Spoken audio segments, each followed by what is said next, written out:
Would you hear a wild tale of adventure, of a hero who tackled the sea, a Superman swimming the ocean?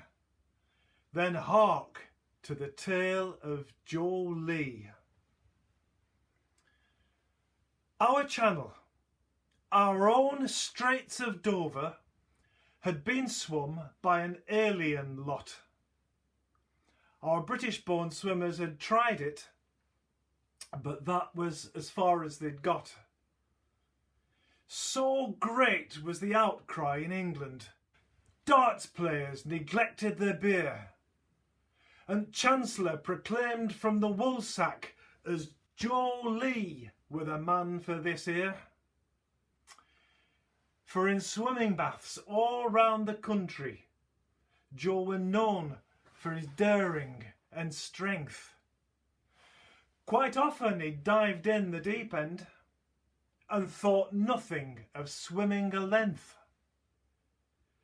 So they wrote him care of workhouse master.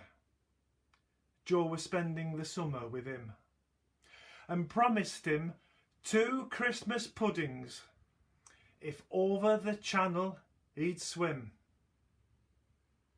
Joe jumped into breach like an hero.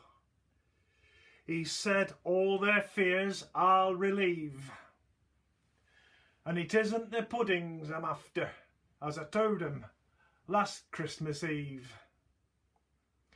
Though many have tackled the channel, from Grisnez to Dover, that is, for the honour and glory of England, I'll swim from Dover to Grisnez. As soon as his words were made public, the newspapers gathered around and offered to give him a pension if he lost both his legs and got drowned. He borrowed a tug from the Navy to swim in the shelter alee. The wireless folk lent him a wavelength, and the waterboard lent him the sea. His wife strapped a mascot around him. The tears to his eyes gently stole.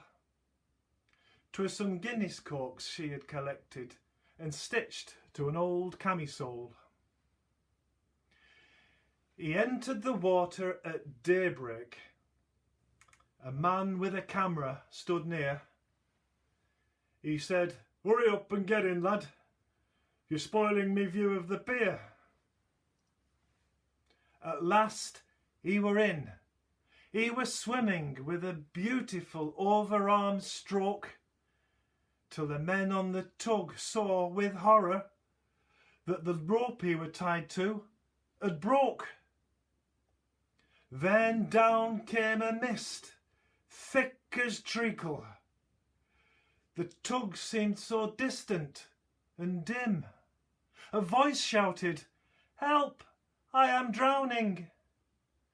Joe listened and found it were him. The tug circled round till they found him. They hauled him aboard like a sack, tied a new tow rope around him, smacked him and then threw him back. 'Twere at sunset, or just a bit later, he realised all was not right, for the rope was trailing behind him and the noose round his waist getting tight. A hasty glance over his shoulder, he saw in a flash what was wrong. The captain had shut off the engine. Joe were towing the tugboat along. On and on through the darkness he paddled, till he knew he were very near in, by the way he kept bumping the bottom and hitting the stones with his chin. Was it Grisnez he'd reached?